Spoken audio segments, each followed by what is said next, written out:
Bom, a ideia central desse curso foi, de alguma forma, seguir um lema, que é um lema que me parece central para toda e qualquer relação densa, rica, com pensadores da tradição. Tá?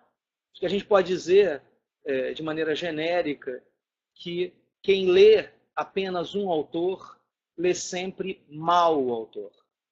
Sabe, isso vale para Platão, para Aristóteles, isso vale para Descartes, para Kant, vale para Lacan, para Freud. Ou seja, quem permanece incessantemente preso na leitura de uma obra, sabe, quem não experimenta os diálogos laterais, os diálogos com a tradição, os diálogos pouco prováveis que, a princípio, se apresentam para a gente na lida com um texto que é um texto de um autor clássico, quem faz isso lê sempre mal o autor.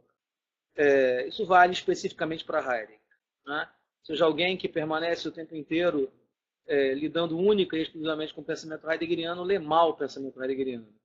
Exatamente por isso, o que eu pensei em fazer nesse curso foi articular temas e problemas da obra do Heidegger com autores que discutem ou bem os mesmos temas e problemas, ou bem uma série de outras questões que têm uma relação específica com problemas tratados pelo Heidegger durante a sua extensa vida. Né? Bom, antes de tudo, o texto que serviu de base para, de alguma forma, encontrar esses diálogos é um texto muito importante, por mais que seja pouco conhecido, do Heidegger, que é o texto A Pobreza. Né? Um texto absolutamente direto, incisivo, que trata de um tema que é um tema que acompanha a obra do Heidegger como um todo.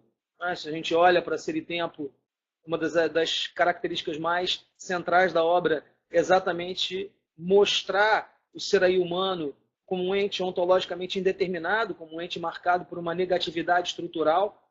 Bom, esse caráter, que é o caráter ontologicamente indeterminado, essa nadidade que nos constitui, no fundo aponta para a nossa pobreza ontológica específica. Né? Se, por um lado, os utensílios, as coisas em geral, os seres vivos, eles trazem consigo, por assim dizer, indicações prévias dos modos, que são os modos de cuidar.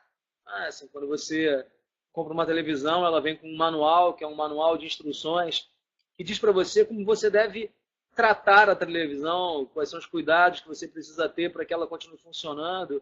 Se, por um lado, você pode pensar certos cuidados ônticos que são decisivos, estruturais, para lidar com uma planta, com um coqueiro, com um cajueiro, com um cachorro, uma vaca, o mesmo não se pode dizer do homem. Né? Cuidar do homem é algo estranho, difícil, exatamente porque o homem não é. Ou seja, todos os modos retificantes, todos os modos identitários de cuidar do homem são sempre modos de alienar o homem da sua pobreza ontológica originária. Né? O tema da pobreza, por outro lado, tem um papel central no pensamento tardio do Heidegger, uma vez que, como ele mesmo formula em muitos contextos sobre a técnica contemporânea, a técnica ela institui o tempo da pior das indigências, exatamente porque a técnica é o tempo da indigência, da falta de indigência. Ela é o tempo da tentativa incessante de suprir a nossa indigência ontológica por meio de um preenchimento excessivo em termos ônticos. Tá? Ou seja, a técnica, na medida em que nos enriquece onticamente, ela, ao mesmo tempo, nos empobrece cada vez mais em termos ontológicos, porque ela nos dissocia da nossa real pobreza. Tá? Bom, a partir do tema da pobreza, dessa junção entre pobreza e cuidado, pobreza e indigência, pobreza e técnica, pobreza e poesia, surgem, então, uma série de autores que são autores que possuem um certo diapasão comum com o tema da pobreza. Né? Em primeiro lugar, e antes de tudo, o Walter Benjamin, num texto também extremamente único na obra do Benjamin, que é o texto Experiência e Pobreza, um tempo que, a princípio, podia causar espécie em cada um de nós, uma vez que o Benjamin parece estar dizendo uma coisa que é uma coisa absolutamente contraditória com o caráter mais imediato do nosso tempo. Não é? O Benjamin diz que nosso tempo é um tempo pobre em experiências.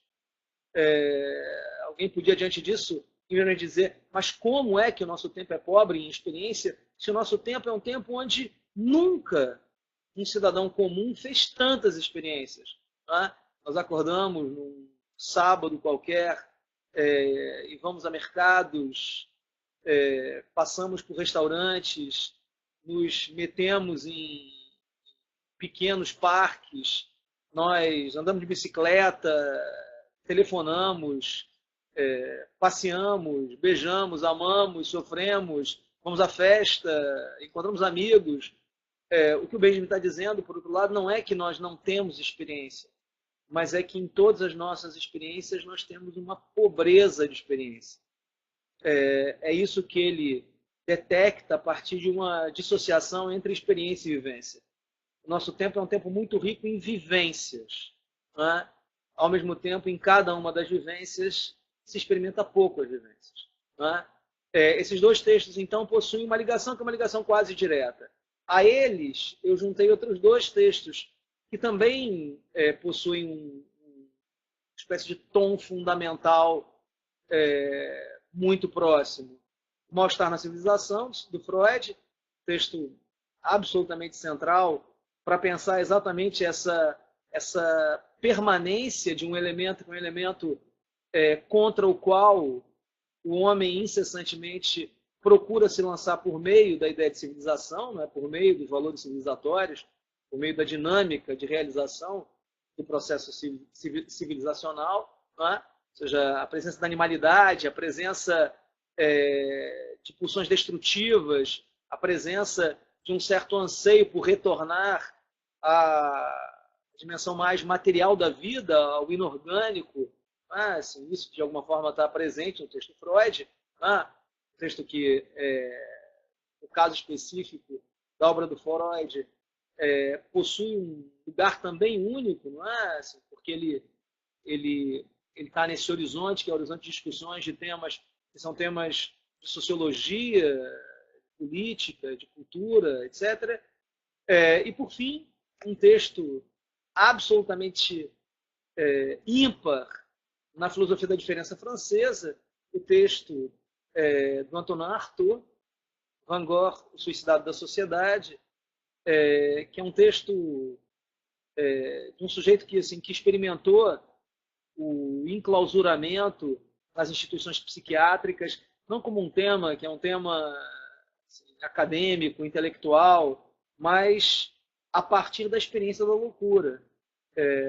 Ao mesmo tempo, alguém que tem uma clarividência, uma completa percepção dos problemas que são os problemas da ideia de normalidade, da ideia de psicoterapia, por conseguinte, na sua versão mais tradicional, mais clássica. Ou seja, todos esses textos, todos esses temas são os temas que nos esperam, então, nesse semestre que tem tudo para ser, mais uma vez, um semestre extremamente rico, de diálogo incessante com a tradição, com as pessoas, de abertura para problemas, de encontros no sentido mais amplo do termo.